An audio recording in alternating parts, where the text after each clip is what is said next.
반갑습니다, 여러분. 저는 양은용 선교사입니다. 약함으로부터 선교라는 제목으로 여러분에게 말씀을 나누고자 합니다. 저는 2006년 인도로 파송을 받아서 선교사의 여정을 시작하게 되었습니다. 그리고 2012년에 다시 네팔로 떠나서 인도에서 옮겨서 지금까지 힌두권 문화에서 거하면서 사역을 열심히 하고 있습니다.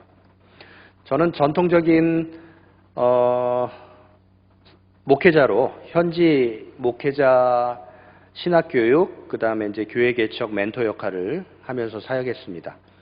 하지만 네팔의 선교적 환경이 바뀌고 있고, 그리고 이제 정부의 탄압이 시작되고, 사회적으로 이 힌두 문화가 이 기독교를 적대하는 그런 상황에서 기독교 선교가 굉장히 위축되어 가고 있는 시점이 되고 있습니다. PPT를 준비했는데요. 제 얼굴보다 PPT를 계속 쭉 띄워주시면서 보시면 되겠습니다. 경제 용어에는 블루오션, 레드오션이라는 이야기가 있습니다. 쉽게 얘기하면 레드오션은 이미 구조화되고 존재하는 시장 경제를 얘기하고요. 그러니까 포화된 상태를 얘기를 해요. 그리고 블루오션은 아직은 시작하지 않았지만, 실행되지 않았지만 가능성이 있고, 그리고 이제 지금 막 시작을 하면 뭐 대박이 나는 그런 어떤 시장을 얘기하고 있죠. 영원 구원을 우리가 하는 이 선교를 어떻게 이렇게 경제 구조로 생각할 수 있겠습니까만, 다만 이게 우리가 돌아봐야 하는 것은 우리의 선교 전략이 너무 오래되고, 그리고 옛날 것을 답습하고 있지 않는가, 그리고 변화하고 있지 않고 정체되어 있지 않는가, 그런 의미에서 이런 경제 용어도 한번 돌아볼 필요가 있다고 생각을 합니다. 오늘날 교회 개척을 하면은 전통적인 방법으로 교회 개척을 하면은 잘 성공할 수 없는 상황이 이렇게 됐기도 합니다. 그리고 이렇게 교회가 분열되는 것을 보고, 이게 건강하게 번식이 되는 게 아니라 건강하지 않게 이렇게 분열되는 것도 우리가 보기도 합니다. 왜 그럴까요? 우리의 어떤 기독교, 한국 사회가 지금 레드오션의 분위기를 가지고 있기 때문이겠죠. 그런데 분명히 블루오션은 있어요. 우리가 발견하지 못하고 우리가 알지 못하기 때문에 그러겠죠. 우리 사역 현장에서 블루오션은 분명히 존재합니다. 다만 우리가 발견하지 못했기 때문에, 그리고 우리가 하는 일을 그냥 계속 반복만 하기 때문에 그렇겠죠. 그러다 보면 이게 선교지에서도 의도치 않게 우리가 경쟁을 하게 됩니다. 그러니까 불필요하게 중복된 사역을 똑같은 선교사가 이렇게 투자하기도 해요. 그러다 보니까 이런 선교지에서도 레드오션, 이렇게 계속 많은 사람들이 경쟁하는 구도에서 어떤 영혼 구원을 어떻게 잘할 수 있을까, 이런 고민도 하게 됩니다. 이 말은 제가 한 말이 아닙니다. 벌써 바울이 고린도전서 3장 10절에 내게 주신 하나님의 은혜에 따라 내가 지혜로운 건축자 같이 터를 닦아두매 다른 이가 그 위에 세우나 그러나 각각 어떻게 그 위에 세울지를 조심할지니라. 로마서 15장 20절에 이렇게 말하죠. 또 내가 그리스도의 이름을 부르는 곳에 복음을 전하지 않기를 힘썼노니 이는 남의 터 위에 건축하지 아니하려 함이라. 저는 선교지에 있으면서 이 말씀을 좀 더 잘 이해할 수 있었습니다. 저는 당시에 PPT를 계속 보여주시면 됩니다. 그 건강을 위해서 운동이 필요했습니다. 그 오염된 제가 기도를 해야 되는데 죄송합니다. 기도하지 않고 있어서. 그 카트만두에 이제 운동을 하기 위해서 실내 운동을 찾았는데 탁구가 적격이었어요. 그래서 제가 네팔 분들과 운동을 하게 됐습니다. 그 열악한 환경에서 열심히 운동하는 아이들을 제가 봤습니다. 그러면서 그 아이들을 운동하는 것을 좀 돕고 싶다라고 생각을 하면서 제가 2018년에 시작한 것이 탁구장이었어요. 그러면서 탁구장을 열고 본격적으로 사역을 시작했습니다. 이 네팔에서는 처음으로 시작하는 탁구장이었습니다. 사실 저는 탁구장을 시작하면서 고민을 많이 했습니다. 제가 탁구 선수가 아니었기 때문에. 뭐 이런 거예요. 예를 들자면은 제가 태권도 노란띠인데 태권도장을 시작하는 거예요. 말이 안 되잖아요. 그래서 이것을 어떻게 할 수 있을까. 그런데 참 하나님은 신실한 분이에요. 돕는 분들을 많이 보내주셨습니다. 그러니까 제가 탁구 선수가 아니고 제가 탁구를 할 수 없다는 걸 알고 저는 그것을 시작만 하게 하고 그것을 운영할 수 있도록 돕는 사람들을 많이 보내주셨습니다. 저희 탁구장은 네팔 최초로 실내화를 신고 돈을 이렇게 내고 운동하는 그런 공간이 되었습니다. 그리고 네팔 국가대표 출신들의 코치들이 레슨도 해줘요. 건강을 위해서 탁구를 시작하면서 이 청소년들에 대한 부담이 생겼습니다. 열악한 환경에서 열심히 땀 흘리는 아이들에게 꿈과 희망을 줄 수 있는 공간, 그리고 더 나아가서는 국제대회에서, 아시안게임에서, 그리고 이제 올림픽에서 금메달을 딸 수 있는 희망과 꿈을 줄 수 있는 그러한 장소가 되었으면 좋겠다. 그렇게 생각해서 이렇게 선택된 아이들에게는 무료로 개방을 하면서 열심히 운동을 아이들과 하고 있습니다. 제가 혼자 할 수 없다는 것을 아신 하나님께서는 88년 금메달리스트, 올림픽 금메달리스트 양영자 감독을 저에게 보내주셨어요. 그래서 그분이 네팔에 오셨어요. 그리고 아이들을 가르치고 그 네팔 탁구협회와 함께 아이들을 훈련하기도 하고 대회도 열기도 하고 이렇게 사역을 함께 할 수 있도록 도우셨습니다. 그리고 저와 함께 12년 동안 신실하게 사역한 네팔 현지인 단 형제가, 이분도 뭐 탁구 전혀 모르는 분인데 이 사역을 같이 저와 손을 잡고 시작을 했습니다.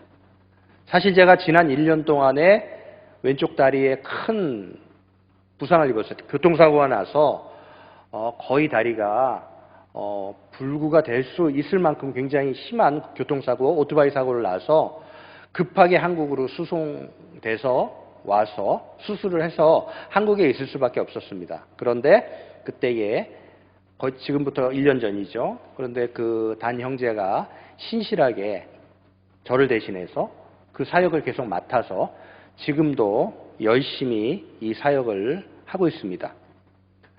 그리고 지난 4월 11일에 네팔 탁구 선수 아이들이, 청소년 아이들이 3명이 한국을 방문했습니다.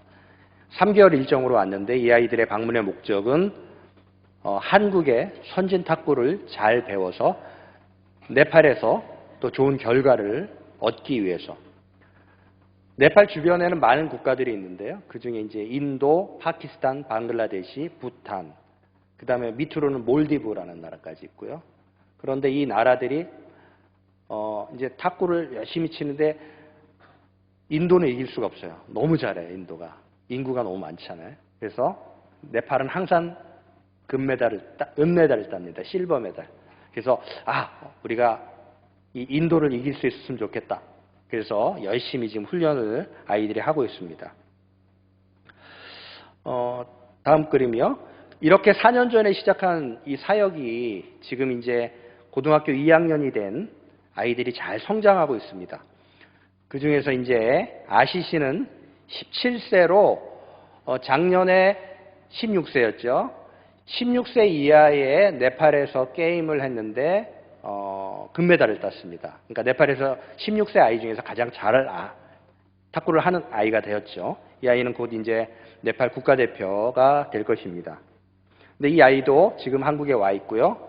한국 와서 동인천고등학교와 정산고등학교 탁구부에서 함께 훈련을 받고 있습니다.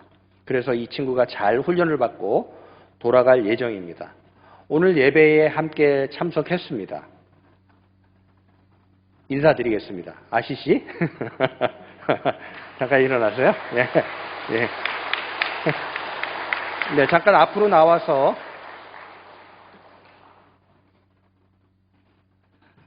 이 친구가 한국말은 잘 못합니다.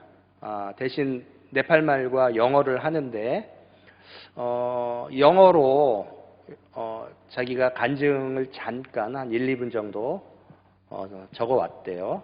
한번 여러분에게 들려드리도록 하겠습니다.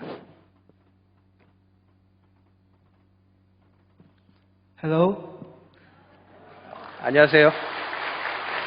nice to meet you. 만나서 반갑습니다. My name is Ashish Mahata. I am from Nepal. 저는 아시시 마하타입니다. 네팔에서 왔고요. I was born on 2007, August 28. My religion is Christianity.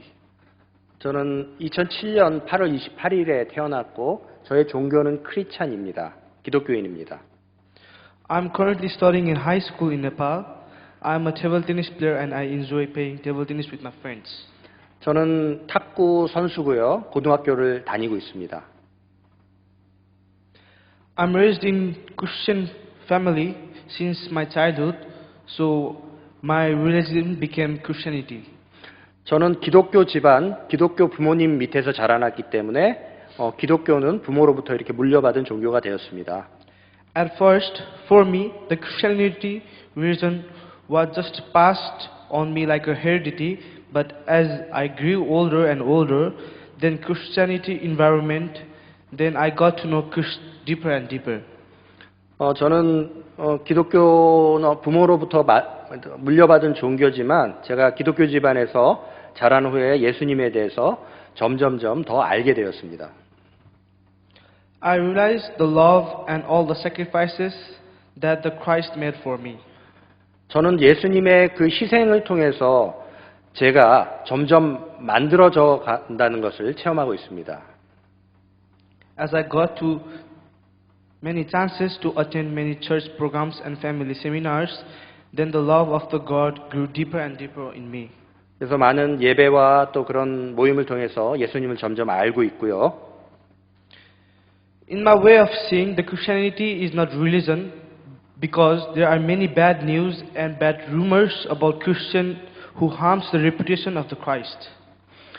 저는 기독교가 종교가 아니라고 생각합니다. 물론 그 예수님의 평판을 이렇게 해치는 그런 나쁜 이렇게 기독교인들이나 그런 나쁜 일을 행하는 사람들이 더러 있기는 하지만요.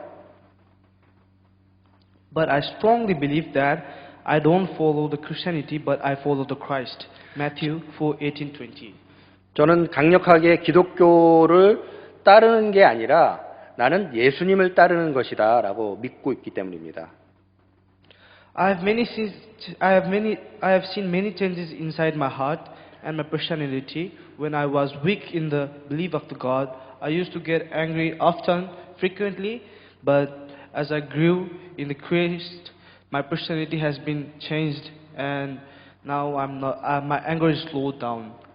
개인적으로 제 마음 깊은 곳에서 변화를 맛볼 수 있었는데요. 왜냐하면 제가 예수님을 믿음이 약할 때는 제 마음에 막 화가 나면 참지를 못하고 그랬는데 예수님을 점점 알고 믿고 깊이 그분을 신뢰할 때마다 제가 그것을 컨트롤할 수 있고 그 다음에 지금은 화를 그렇게 빨리 내지 않습니다.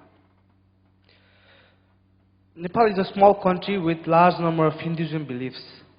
네팔은 힌두교를 믿고 있는 작은 나라입니다. As we see in table tennis sports, there are only two Christian players. The rest of them all are Hindus.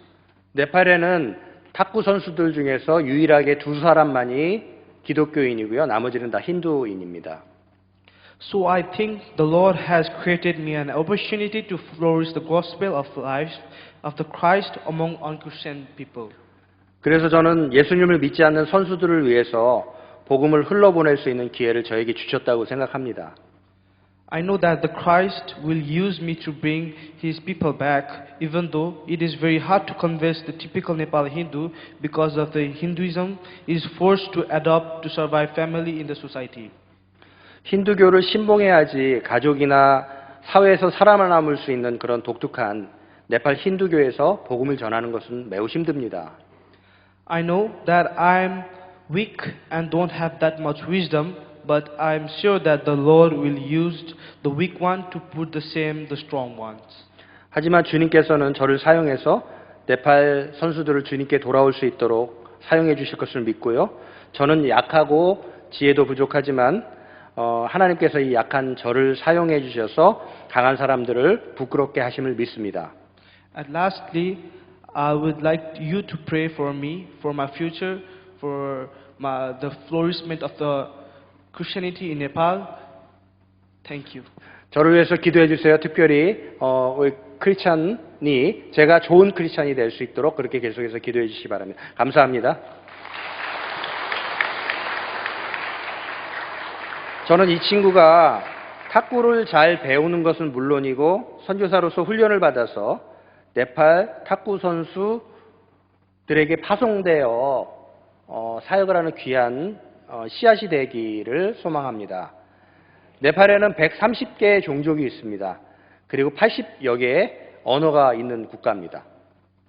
문화인류학적으로 종족을 나눌 때 130여 개의 종족이 있는 거예요. 굉장히 많은 종족이죠.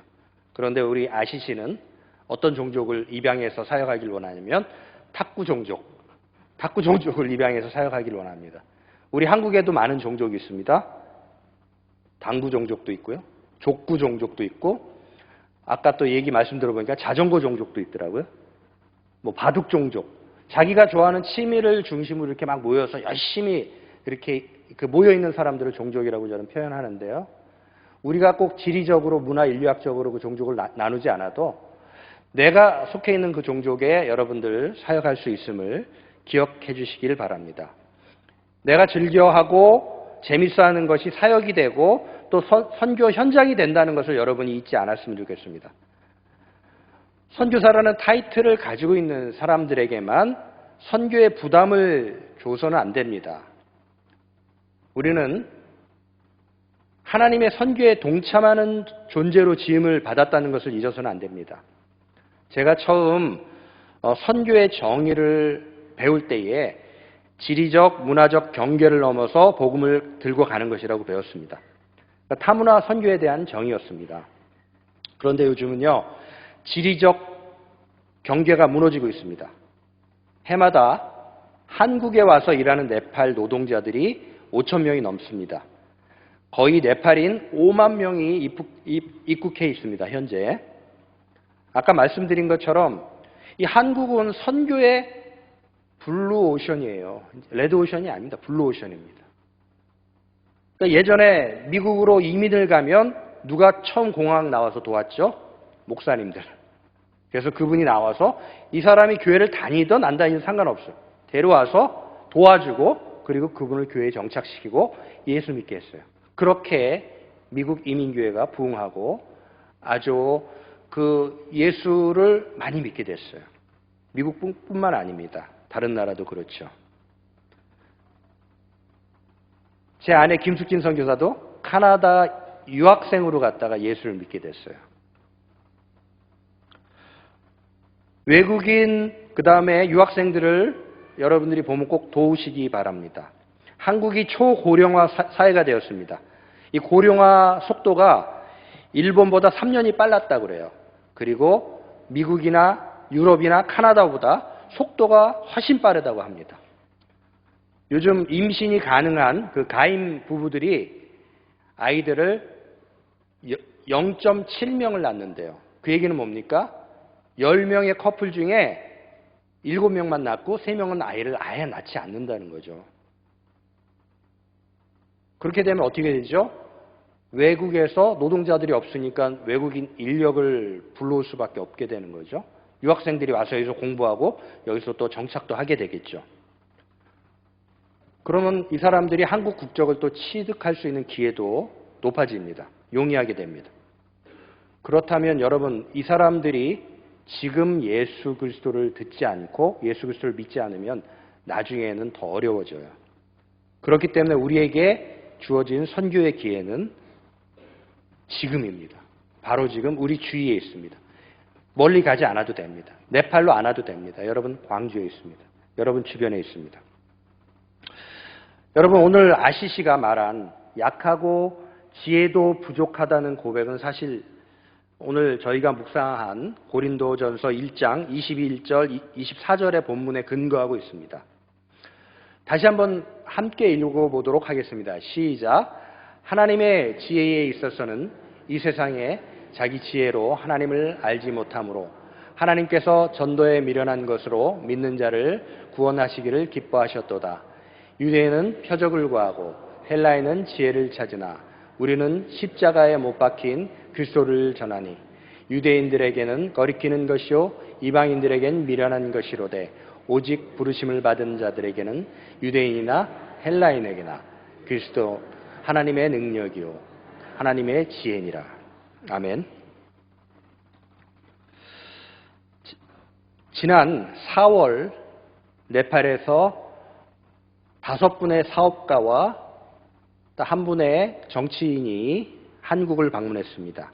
카트만두 제가 속해 있는 시의 시의장이 방문을 했었습니다. 이분들이 한국을 방문해서 여행을 했어요.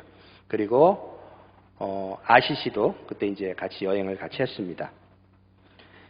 이분들은 기독교대에서 잘 알고 있어요. 뭐 잘 이렇게 책으로 읽고 있었기 때문에 그리고 기독교인들을 많이 만나서 대화하고 토의했기 때문에 그리고 뭐 자기들의 그 힌두교의 어떤 그런 다원주의 사상에 대해서도 막 서로 간에 이제 여행하면서 이제 의논하면서 막 이야기를 힌두 철학에 대해서도 막 얘기하던 것을 이렇게 제가 운전하면서 들은 적이 있습니다. 그래서 마치 그 헬라인들이 지혜를 구하듯이 막 자기들이 알고 있는 사상과 철학들을 막 얘기하고 있어요. 물론 뭐 제가 다 100% 이해하진 못했지만 네팔어로 어느 정도 이해를 하고 진지하게 그 얘기를 저는 듣고 있었습니다. 그런데 그 중간에 소년 아시시가 갑자기 그 5명의 그 사업가 정치인에게 예수 그리스도에 대해서 얘기를 했어요. 저는 깜짝 놀랐어요. 얘가 그렇게 이렇게 직접적으로 얘기할지. 그래서 그분의 이제 시의장 한 분이 계셨는데 그 네팔 분이 그분이 듣더니 그래 그럴 수 있지 하면서 이렇게 허허허 웃으면서 그래 너 믿는 종교 니 잘 믿어 이렇게 하면서 그냥 이렇게 얘기가 끝났던 것을 제가 기억을 합니다. 제가 그 사건을 기억하면서 아시시가 어떻게 보면은 이 전도에 미련한 것으로 이렇게 복음을 전한 것처럼 이렇게 저한테는 보였는데 이거 하나님이 어떻게 역사하실까 그런 궁금한 그런 생각들이 막 있었어요. 아무도 이 10대 소년 아시시의 말에 귀담아 듣지 않는 것 같고 그 아시시의 초라한 언변으로 과연 복음이 그들에게 전해질 수 있을까라는 그런 의심이 들 때에 제가 깨달은 말씀이 사실은 오늘 본문이었어요.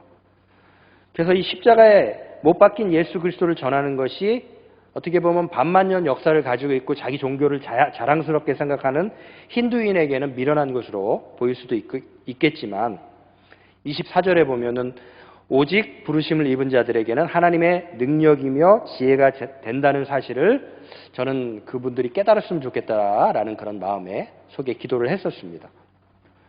그래서 9번 슬라이드를 보여주십시오.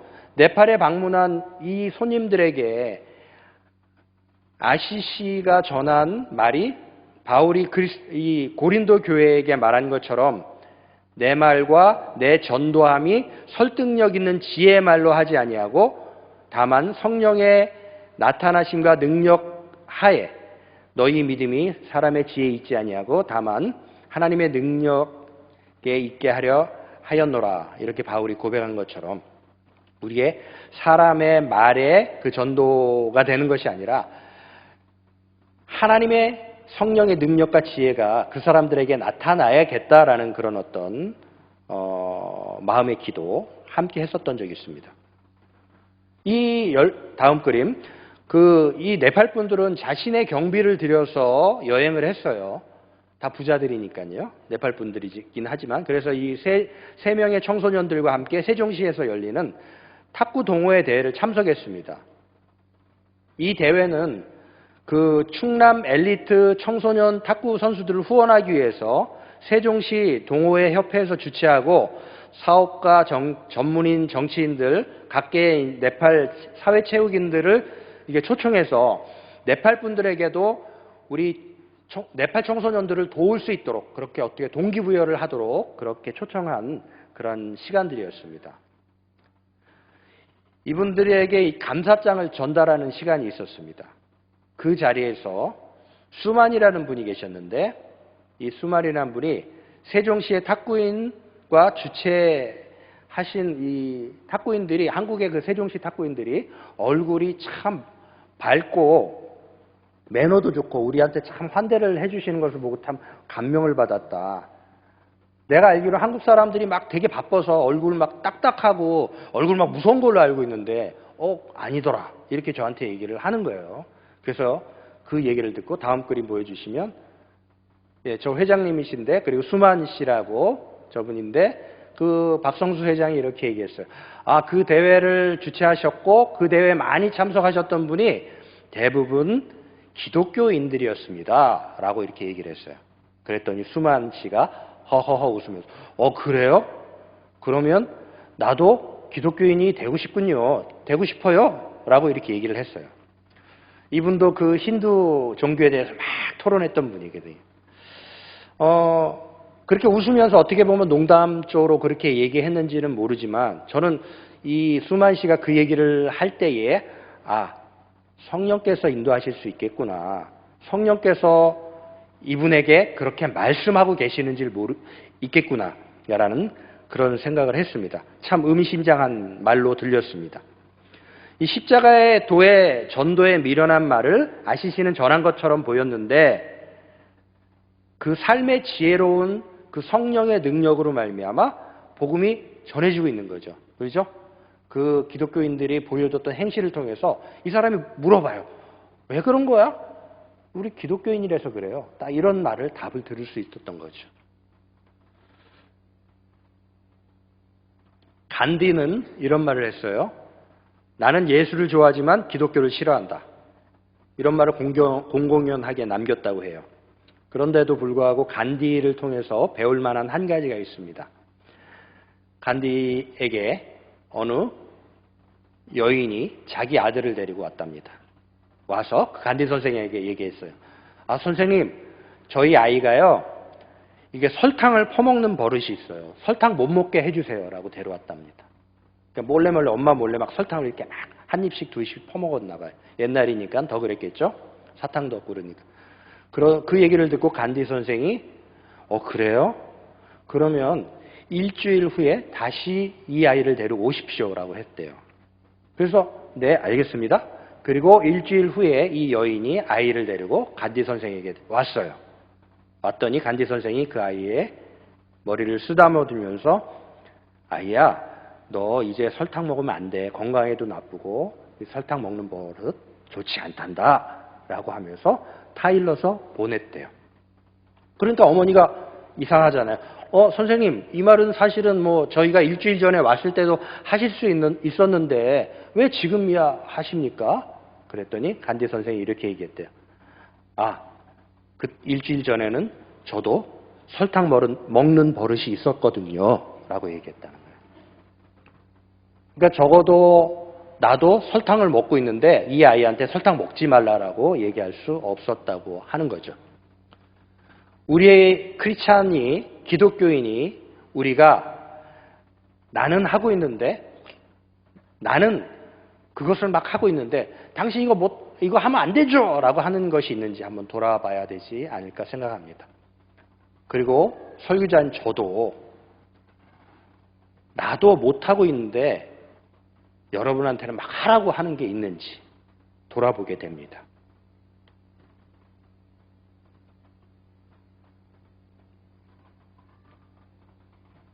다음 그림을 보면요. 네팔 기독교 열풍을 이끄는 한인 선교사가 선교사의 엇갈린 시선이라는 그 BBC 인터뷰 다큐멘터리가 나와 있어요. 여러분 혹시 BBC 사이트에 가서 보시면 꼭 보시기를 추천해 드리는데 네팔의 이야기입니다. 네팔 기독교에 대한 이야기인데요. 이 내용은 그 한인 선교사의 사역을 자세히 사역하고 있습니다. 그런데 그 결론은 뭐냐면 이러한 선교 활동이, 포교 활동이 네팔 힌두 문화의 정체성을 파괴하고 있다라고 BBC가 이제 기독교 방송이 아니잖아요. 그러니까 그런 시각으로 방송을 내보냈어요. 여러분, 네팔은 현재 기독교가 굉장히 급속하게 발전하고 있습니다. 해마다 25%의 기독교인들이 성숙하고 있어요. 올해의 100명이었으면요. 다음에는 25명이 기독교인이 더 생기고 있어요. 그러니까 굉장히 빨리 이렇게 부흥하고 있죠. 중국과 아프리카 다른 어느 나라보다 더 급속하게 발전하고 있어요. 부흥하고 있습니다. 그런데 아쉽게도 네팔에서 기독교의 평판이 그렇게 좋지는 않습니다. 뭐 윤리적으로 문제가 있어서 그런 건 아니지만요. 이단의 활동도 있고요. 그런데 근본적인 문제는 기독교가 네팔의 고유한 전통과 문화를 해치고 있다라고 생각을 하고 있는 사람들이 많기 때문에 평판이 좋지 않아요. 사실은 그 기독교 선교가 사려 깊지 못한 것도 있어요. 왜냐하면 네팔은 화합과 공존을 되게 중요하게 생각하고 있는데 기독교가 그 가치를 깨고 있다고 생각하기 때문에 오해를 받고 있는 것이죠. 그러니까 네팔은 선교사를 공식적으로 받아들이는 나라가 아닙니다. 그렇기 때문에 선교사, 저도 여러분 여기서 선교사라고 부르지만 저는 네팔에서 선교사라고 불리면 안 됩니다. 그렇게 들으면 저는 밖으로 추방될 수밖에 없죠. 그렇기 때문에 현지인들을 잘 양육해서 그분들이 교회를 개척하고 그분들이 사역을 잘 할 수 있는 것이, 할 수 있도록 돕는 것이 선교사의 중요한 사역이 되어야 하는 것이죠. 에스더서에는 하나님이라는 단어가 한 번도 등장하지 않습니다. 하나님께서 에스더와 모르드게를 사용하시는 것을 우리는 잘 알고 있죠. 그리고 이 에스더서는 정말 대반전의 드라마고 정말 재밌습니다. 그런데 왜 하나님의 단어가 나오지 않을까? 왜 이 의도가 뭘까요? 하나님이라는 단어가 이렇게 숨겨진 의도. 저는 에스더서에서 하나님의 이름이 이게 정면으로 등장하지 않지만 하나님이 일하시는 것을 모든 사람에게 알리기 위해서 그렇게 하셨다라고 생각을 해요. 그래서 어떻게 보면 우리가 하나님의 이름을 부르지 않고 예수 그리스도를 전할 수 있고 예수 그리스도를 삶으로 보여주는 것이, 그것이 굉장히 우리에게 중요한 선교의 방법이 되어야 한다고 저는 생각합니다. 왜냐하면 이 사회가 점점 다원주의가 되고 있고 절대 진리를 부정하고 있고요.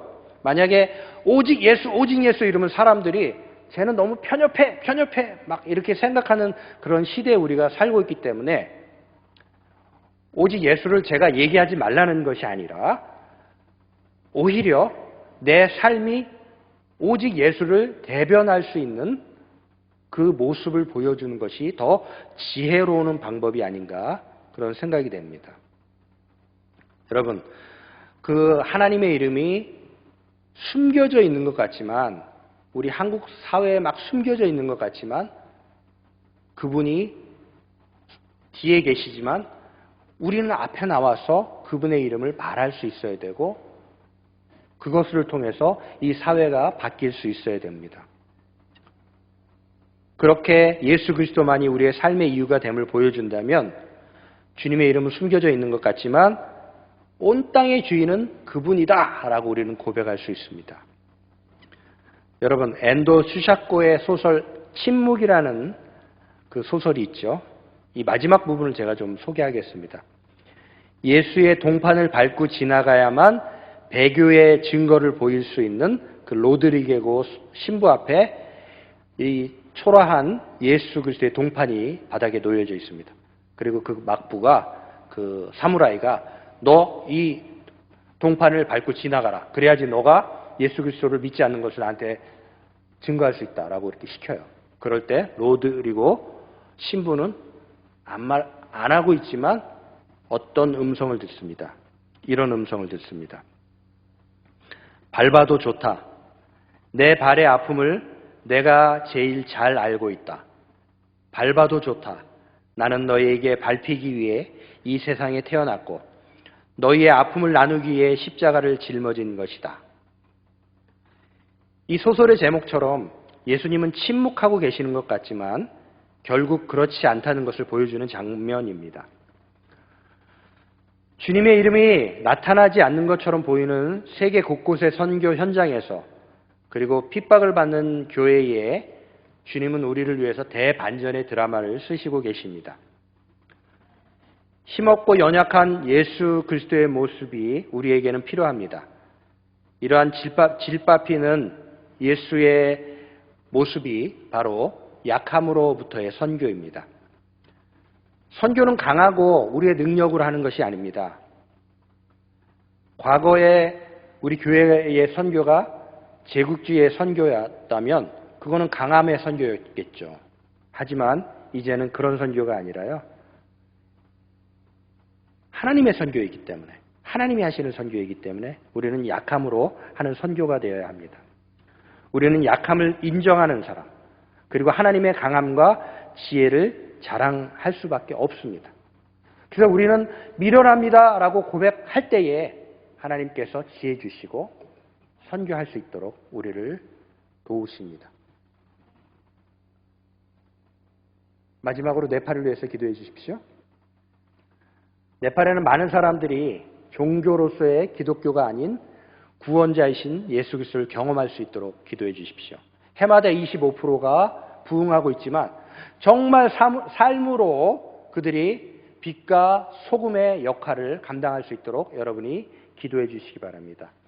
힌두 선교, 즉 모든 문화에서 주체이신 하나님의 그 미시오 데이, 하나님의 선교를 이룰 수 있도록, 그리고 하나님의 선교에 동참할 수 있도록 여러분이 기도해 주시고요. 우리의 삶의 선교의 정체성이 온전하게 통합되어서 하나님의 그 선교를 이룰 수 있도록, 그 하나님의 그 영광을 이룰 수 있도록 우리가 함께 기도해 주시기 바랍니다. 함께 기도합니다.